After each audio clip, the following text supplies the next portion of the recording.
All right, we are here in Daytona Beach, Florida at the 2019 FBA Summer Convention, speaking with Eddie Steadman, our newest legacy member. Eddie is a retired band director who's been teaching for 41 total years, taught in Mississippi for 10 years, and then moved to Escambia County, taught at Escambia County High School for a while, then moved to Okaloosa County and taught at Niceville Middle School and Ruckel Middle School. Eddie is a mentor to many of us up here in the panhandle, who is a frequent visitor in our band rooms and adjudicator in this area, and we appreciate his mentoring for sure. And Eddie, let's talk a little bit about what got you into the band directing gig. I like to tell people that my music education started in the back seat of a 1958 blue Oldsmobile. When I was probably 5 or 6 years old, I can remember being in the back seat traveling to my grandmother's house, and my mom and dad in front, and there was little else to do, so we started singing. And I guess in the beginning we sang in unison. And at some point in time, I remember my mother describing to me about harmony and how to do that. I grew up in rural central Mississippi. There were no music programs in schools. We had no elementary music at that time. So that was kind of my introduction to music. In 5th grade was when band started at my little small school. I'd had some older cousins on my mom's side and a neighbor up the street that had played in the band. And at this time, I kind of fancied myself a musician, so band seemed like the thing to do. I started band in 5th grade, there where I grew up in Morton, Mississippi, and progressed along. I was in band, and back in those days, you were 1 year in beginning band, and then the next year you were in the high school band. And so I moved up to the high school band in the 6th grade. I didn't actually march that year, but I played in the concert band. And I guess I was okay. I don't remember being spectacular, but I don't remember being bad. One day in the 8th grade, I enjoyed going to band. I enjoyed it. It was fun. I liked every bit of it. I liked playing the music. I liked traveling to football games. I liked hanging out with other people. And one day in 8th grade, I'm in an after-school rehearsal for solo ensemble, a brass choir. And it was just about time for the rehearsal to be over and to go home. And I was sad the rehearsal was going to end.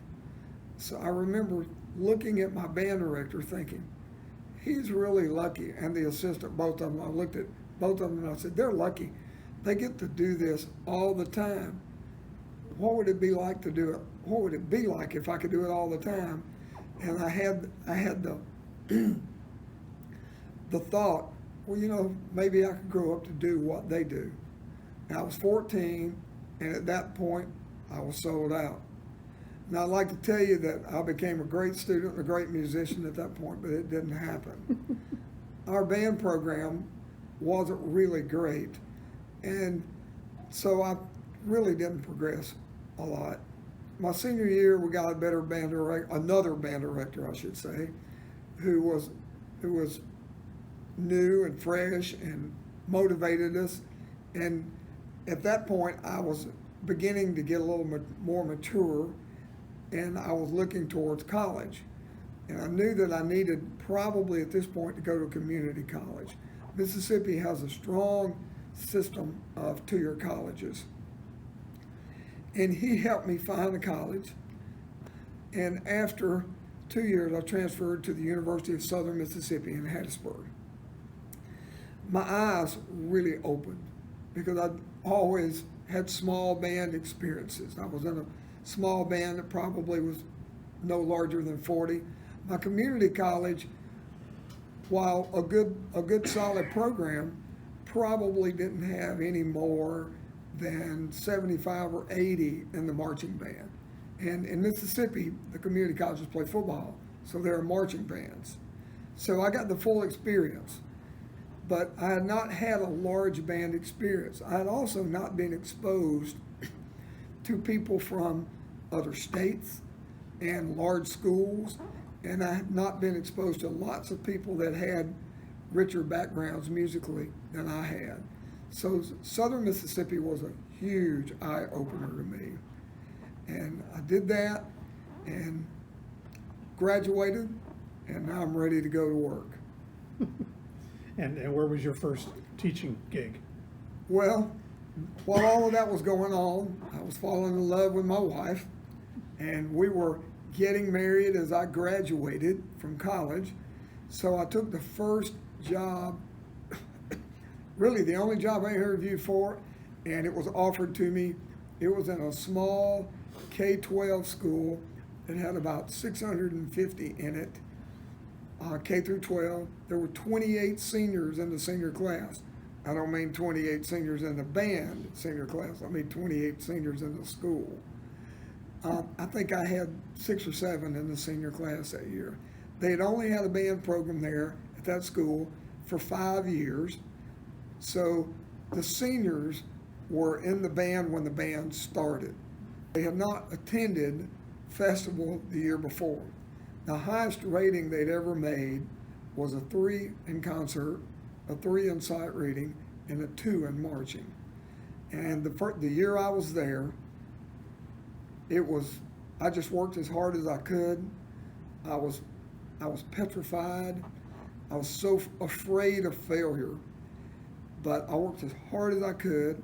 I took every piece of advice that my mentors gave me. Master schedule was already created when I got there, and they had not made arrangements for there to be a band class. Mm-hmm.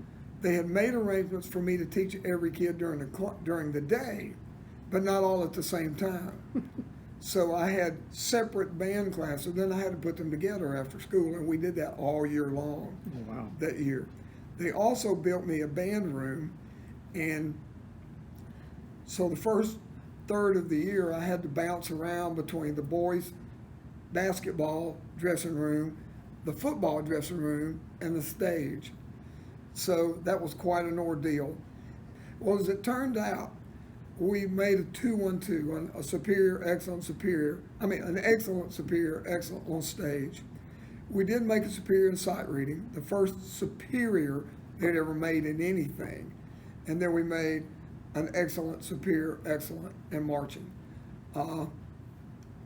Those kids fought me at the beginning, but by that time of the year, they would have followed me anywhere.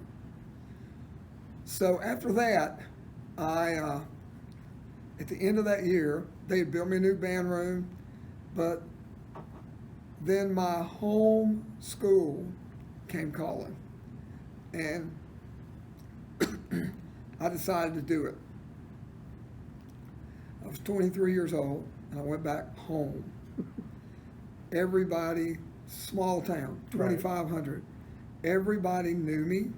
The kids knew me, but they did not know me as Mr. Steadman. Those 2 years were the most trying years of my 41-year teaching career. We had some success, but, and I guess later in my life and later in my teaching career, I was able to draw from those experiences. And as you know, I have a deep faith, and I don't believe that things happen by accident. I think they happen for a reason. Right. And I think the Lord used those things in my life to help me years later, particularly when I was at Escambia High School. But those 2 years were tough. At the end of those 2 years, I wasn't ready to give up, because I never really thought about giving up. But I had the opportunity to go back to where a student taught as the assistant. And I was a different director now. And my mentor had gotten out of education, but I was able to move over to that school. And I remember thinking, as I was going to work in one of the early days there, well, if I can't do it here, I probably can't do it. And those 4 years, I began to heal up from those 2 years going back to my hometown. Those were hard for me, hard years for me, but they weren't all bad. Like I said, the band, I made my first superior in concert there. I made my first superior in marching there. But it was personally, it was a hard time in my life. I was still trying to figure out who I was. So I went back to where I student taught, spent 4 years there, healed up, made some mistakes there, began to figure out how to teach. I won't say that I had it figured out. But anyway, so there 4 years, and the gentleman who was the head director got the opportunity to leave there and go to one of the larger, stronger school programs in the state, Pearl High School in Pearl, Mississippi, which is a suburb of Jackson. And he was going to leave, and I was actually looking at some head jobs, and out of the blue, he said, the assistant's job is opened. Why don't you go with me? And that was kind of a game changer for me. So I went with him to Pearl. Pearl had a good concert band, but was probably more known at that point for its marching program. These were the early days of Bands of America. It was actually called Marching Bands of America then. And the Pearl Band had traveled nationally. So all of a sudden, I was exposed to people and situations I hadn't been around before. All of a sudden, I had instant credibility. I was, in my spare time, if a band director has spare time, I was judging indoor color guard. I'd started doing that because I thought it was something I needed to do to broaden my experience. And that led me to Northwest Florida. That led me to meet two people who were highly instrumental in my life. James Connor, J.C. Connor we called him, and Joe Hooten. J.C. was executive director of the Gulf Coast Color Guard Circuit, and Joe Hooten was the band director at Richburg Junior High, and they were lifelong friends. And those two guys began to kind of shepherd me. J.C. particularly took me under his wing. He saw something in me. And in November of '86, as Joe was about to leave Richburg to go to Tate, J.C. and Joe tried to get me down here to take the Richburg job. I was not ready to do it at that time. I'd fallen in love with the high school thing, and I wanted my own job. So I really wasn't interested at that time. So I stayed at Pearl, was able to make some connections down here, and then the Richburg job. Randy Folsom actually took the Richburg job at that point, coming over from Crestview High. He stayed a year and a half, and he went to Fort Walton to be the assistant. So JC calls me again and says, "Are you interested?" And I said, "Give me probably not, but give me 24 hours to think about it, and I'll call you back." So I call him back the next day to tell him that I'm not interested, but I did have a friend that was. I said, and then he said, "Well, the Escambia High School job opened today, where Tim Willis is leaving to go to a middle school." So I was interested in that. I applied for that job, and I got that job, and followed Tim. That's when I got to Florida. Came to Pensacola. Didn't know anybody other than Joe and JC and Tim a little bit, and spent 7 years at Escambia. That first year was a lot like those 2 years I spent in my hometown. There were some really fine kids in the band, but of course their allegiance, especially the older kids, their allegiance was to Mr. Willis. Yeah. So, but to their credit, they held the band together in spite of me and maybe them not feeling comfortable with me. They helped hold the band together, and for that I'll always be grateful. So after that first year, and I got indoctrinated in all things FBA, and that was quite a culture shock. Yeah, I was going to ask you that. Quite a culture shock. And I began to meet more people, after that first year, I settled down into that job and was there for 7 years. During this time, my wife and I adopted 2 children. We had never been able to have children of our own, so we adopted 2 while we were in Pensacola.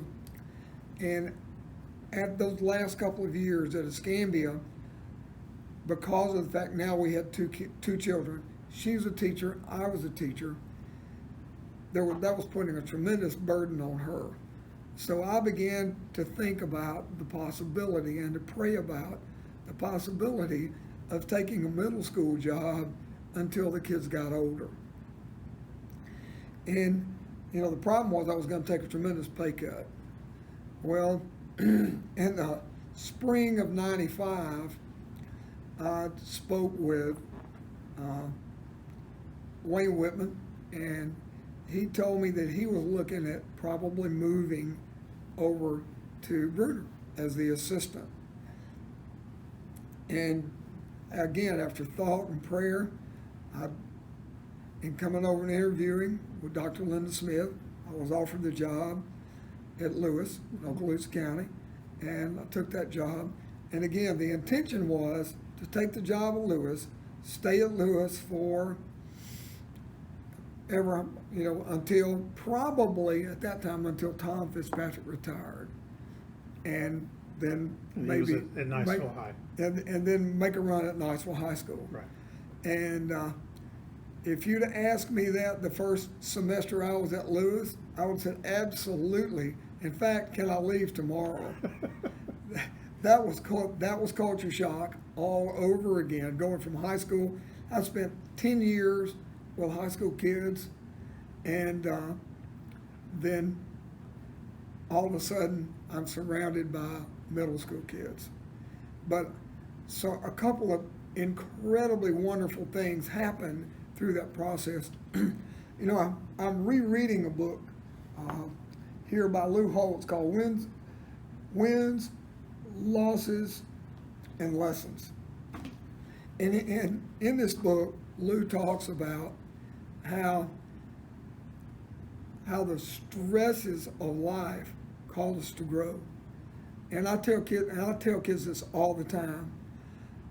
The two times in my life that I've seen growth, one after failure, and the second time is when somebody requires me to do something that I either didn't think I could do or I didn't want to do.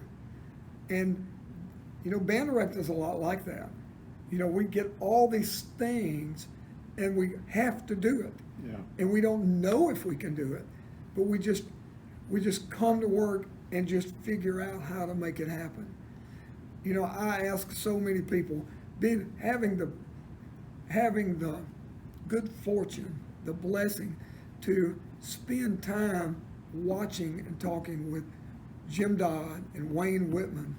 I have several mentors in my life. I got to spend 7 years watching Tim Willis at Brownsville Middle School, and Tim is a wizard. Yeah. And that's kind of what we call him. Tim Willis is a wizard. But Jim Dodd and Wayne Whitman probably are the 2 best fundamental teachers I've ever met on every single instrument. And when I was at Lewis, that was super important, figuring out how to do that. There was nobody else to blame. Yeah. So I had to figure out, when I would go to all county auditions, one year I judged clarinets, and Whit's and Jim's kids would be great. The next year I judged trombones, and their kids would be great. The next year I judged saxophones, and their kids would be great. And I saw this pattern. I'm like, okay. I started asking questions. Tell me what to do. Tell me how you do this. You know, how come your trumpets sound better than me? And we're both trumpet players, but his trumpets were good and mine were not. Tell me how. Tell me what to do. During those 6 years I was at Lewis, I fell in love with teaching middle school. My original plan was to wait on Tom. And at the end of year 6, Barry Mullins, who was across town at Ruckel, good friend and good teacher, decided to retire. And he called me and said, I'm retiring, and the principal wants me to help find a band director. And I told him, he needed to hire you. It just made sense that if I were going to teach middle school for 15 more years, that was the school to do it. So I did it, and wow, what a decision. Ruckel, I couldn't ask for better parents, better kids. I was treated like royalty. Really the whole time I was at Ruckel. We were able to do some things. We were able to start the jazz band at Ruckel. Did not have one before. We started our 5th grade band while I was at Ruckel. That had not happened before. The band grew, the numbers grew. We were able to hire a classroom assistant. None of those things had happened before. It was just a great experience. By the time I left Ruckel, probably on any given year, there was at least 50% of my kids taking private lessons. And that, along with the curriculum we set up, there were, the level of musicianship rose rapidly during those years. And that was really neat to watch. During those 22 years, I had over 80 kids selected to the All-State band, and I'm very, very proud of that. A lot of those kids took private lessons. Some of them didn't, but either way, that atmosphere had to be created and fostered, right. And I'm really, really proud of that. You've mentioned about your faith and how that's played an important part in your lifetime. Is there anything else about your character that you might say that has allowed you to be successful as a band director? I have a very, very, very strong work ethic. I was raised by a man who believed in instilling that in his kids, and he did. I went to work at a young age, hard work. He made sure he exposed me to hard work. When I was at Ruckel, I routinely got to work at 6:30 in the morning. I rarely left Monday through Thursday. Now Fridays, as I got older, I just shut the door when school's out. I'd go. But the entire time I was at Ruckel, at least Monday through Thursday, was 6:30 until at least 4:30 or 5. And many of those days, particularly at certain times of the year, I would go home and come back. Now, and let me quickly say this. If the FBA ever has a clinic on how to lead a balanced life with band directing in your family, I'm not the guy to teach it, to lead it. I'm not that guy. I am married to a woman who just loves me enough to understand. Now I spent a lot of time with her, and when my children were small, this was cool. When my children were small, as I told you, I took that job at Lewis to get away from summer marching band, fall marching band, indoor color guard, indoor drum line. Not necessarily that all those things are bad, but that I was never at home. We were doing 2, 3, and 4 regionals and WGI in Dayton. The last year I was there, we were the silver medalist for Scholastic A at Dayton out of 95 guards. On the way home, my guard instructor gave me his proposed budget for the next year, how much more money we were going to have to come up with, and I was trying to keep my wife happy with a 2-year-old and a 6-year-old. So I just knew it was time for me to look at something else. But when I was at Lewis, school started at 7 in the morning, but it got out at 1:30. And she finished her day usually by 3 or 3:30. So one of us could pick up our children, and I would still have from 1:35 till about 3 or 3:30 to do things at Lewis. Now, by the time I got to Ruckel, they were in middle school and elementary school. And it was a little bit different, but we made that work.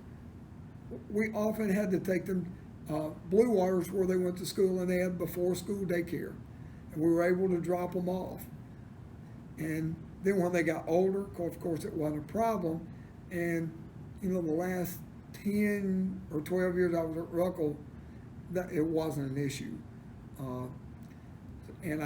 But I did go back and work a lot at night, even right up until the last year, into my 60s. And and that was part of the reason that I knew it was, I had originally intended to retire at 62 anyway. And the elementary thing was just an opportunity to extend my work life a little longer than I had intended, just to kind of pad the bank account and keep from having to pay quite so much for health insurance, those kinds of things. But the one thing is work ethic. The other thing that has allowed me to be success is I have never shied away from asking a question. There are several young band directors in our county, and that's the thing I tell them all the time. Do not put me on speed dial. I want you to call me. I want you to ask me. The other thing is just, I'm a band nerd. I never golfed. I never fished. I love all things band. I'm just a big old band nerd. One of the things that I've always admired about your career and looking up to you is the relationship, especially when you got to Niceville, the relationship that you have with the guys at Niceville High School who you fed. And anytime I saw the Niceville Band program, Eddie Steadman was there.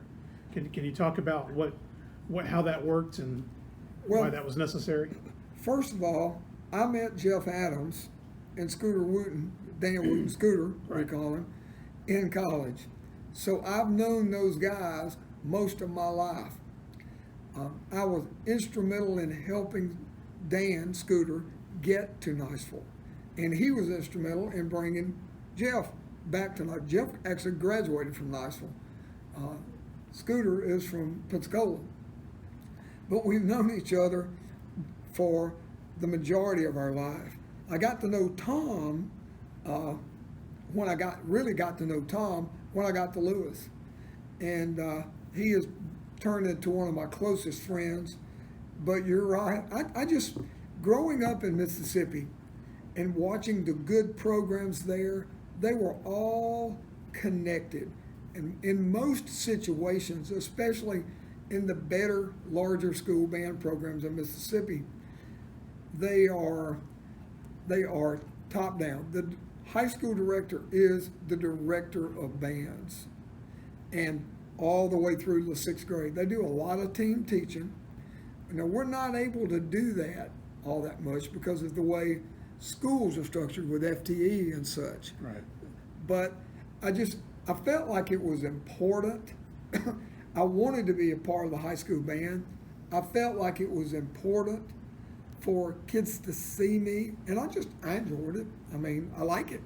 So, in fact, I still do it. I was going to say that, yeah. Even now that I'm teaching elementary, I go to every practice. I go to band camp every practice, every game.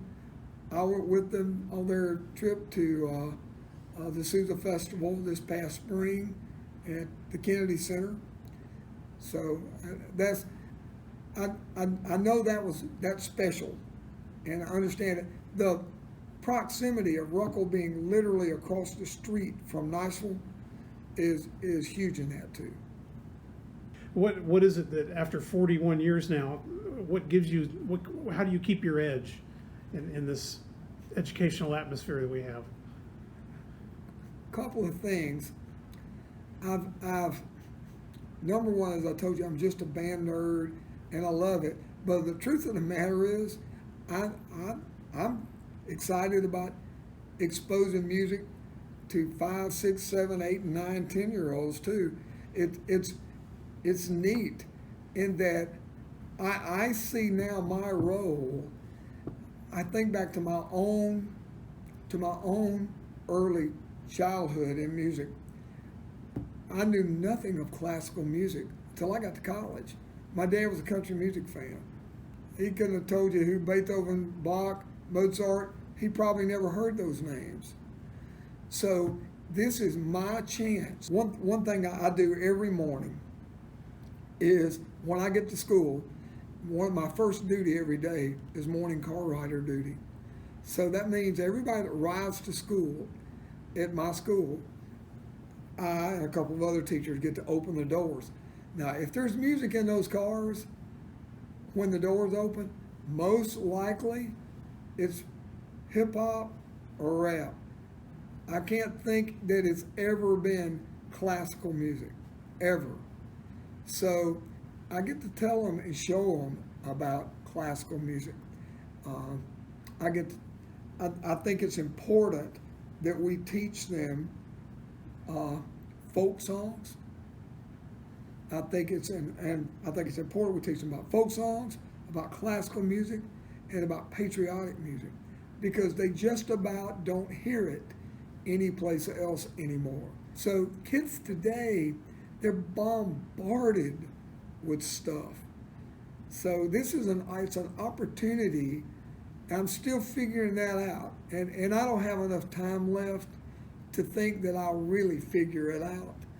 But if we can have fun learning how to do it, then I can pass the torch to the next person. If that's a middle school band director or a middle school chorus teacher. When I was a middle school teacher, what I really wanted from a child coming from elementary, it would be great if they could sing on pitch. It would be great if they could keep a steady beat. But most of all was I wanted them to come in the door anticipating. I didn't want them to be bored or tired of it before they got there. So those are the things. I'm a band nerd. I'm always going to be passionate about it. One of the things I think that's helped me too is I've always been a slow learner. And I believe that we're lifelong learners. I don't think that I ever got there. There's so much more music. There's a number of tunes that I wanted to play that I never got to. There's a number of things when I sit through workshops now, and I still like to do that. I want to pattern my life after people like John DeYoung. John DeYoung has just been an inspiration to us all. But not just John. I watched Dave and Barbara Fultz, and I watched Lewis and other people. After they retired, they were just as interested, and I'm gonna always do that. When I completely retire from teaching, if the Lord is willing, I am going to be in somebody's band room some way, as many days a week as I can be there, if anybody will have me. I don't intend to ever stop teaching band. I may stop getting paid for it, but I don't intend to stop teaching band. I just love it. I teach private lessons. I've got 4 students right now, and I look forward to try to do it all in one day. I look forward to that day every week. What's some advice you might give to a younger director that's starting out right now, based on your experience, something that might inspire them to stick with it? Ask questions. Do not be afraid to ask questions. And if you really think music is your calling, sell out. Sell out. Now, I don't mean at the expense of your health or your family. Everyone has to decide what that is. I said a few minutes ago, that I probably wouldn't be the guy to talk to if you're talking about balance. But you know, except for that short time at Escambia, when I knew and she knew that I was overloaded and I needed to be helping her more. I think if my wife was sitting here right now, she would tell you that we've made it work. But she's a huge part of that. You know, being married, as you well know, being married to the right person is crucial. Yeah. Crucial. And God has blessed me so many ways. I wish you could have seen where I started and how low, I did not grow up in a good band. I didn't have any mountaintop experiences growing up, none. All of my mountaintop experiences have been as a teacher, every single one of them. I had some defining moments as a student, some places where I knew I needed to grow up, and I knew I was doing the right thing. But it's been way more fun being an adult in band than it was for me being a student band. It wasn't not fun. There was just wasn't a lot of going on. Yeah. And then you get to teach to the point where it's not even about a rating. In those early years, you know, I liked the feeling of that success and being affirmed, I guess. But, you know, then you mature and you grow, and it's more about, you just know you did your best. Yeah. And it's not about ratings at all. And you can talk to your students about it. And we rarely, at Ruckel and at Lewis, but especially at Ruckel, we rarely talked about a rating. We talked about having the best performance we could have, about trying to have an inspired performance. We just didn't talk a lot about ratings. We knew what we were doing, and I tried to approach MPA as just an opportunity to take 3 tunes and work them up as good as we possibly could. And then when that was over, we were going to do the same thing with our spring concert tunes. Right. So. And that was evidence in the performance of your kids. Thanks. The many times I heard them at FBA and other performances, you could tell the kids really wanted to be as musical as possible and enjoy the experience. And that speaks volumes of your influence and your personality with them. Is there anything else you'd like to share as we finish up? You know, I had an experience last Friday that was just earth-shattering for me. Last summer, Ann Lefford and Kim Whaley and I started the Okaloosa Summer Band Camp for students in Okaloosa County and middle school. And this was our second year. And last year was a success. We had about 55 or 60 kids. This year we had a little over 100. We were able to have 2 bands. And we were getting ready for the concert. We had finished our rehearsals, and everybody was getting in place, and parents were coming in. And this gentleman walked up to me, and he was wearing his military uniform. And he looked at me and he said, "Mr. Steadman?" And I went, "Yes, sir." He said, he told me his name. And the next word was, he said, "You saved my life." When this boy was in my band at Escambia High School, he was in my band the first 4 years I was there. And he was troubled the whole time. He managed to stay in band all the way through. But there were multiple times when I sat him in my office, intended to tell him he needed to go do something else. And it just, for whatever reason, I could never quite do it. And when he graduated and left Escambia, I've wondered for 27 years where he was. And in my mind, I was thinking orange jumpsuit, a gang, or dead. I had no idea where he was. And he's finishing 23 years in the military. He's married, he's got 2 kids. And he looked at me, literally the first words out of his mouth was, "You saved my life." That's why we do what we do. Yep, that's awesome. Those are the things that make it special. I have a former band parent who wrote a column for one of our local magazines a couple weeks ago, and I just happened to pick it up by accident. And she wrote a little article, and the article was, "What is the anthem of your life?" And I think as band directors, the anthem of our life is certainly music education, but more importantly than that, it's people. I'm leaving here Friday morning, and I'm driving to Jacksonville to a wedding of a little girl. She's not a little girl, she's a woman.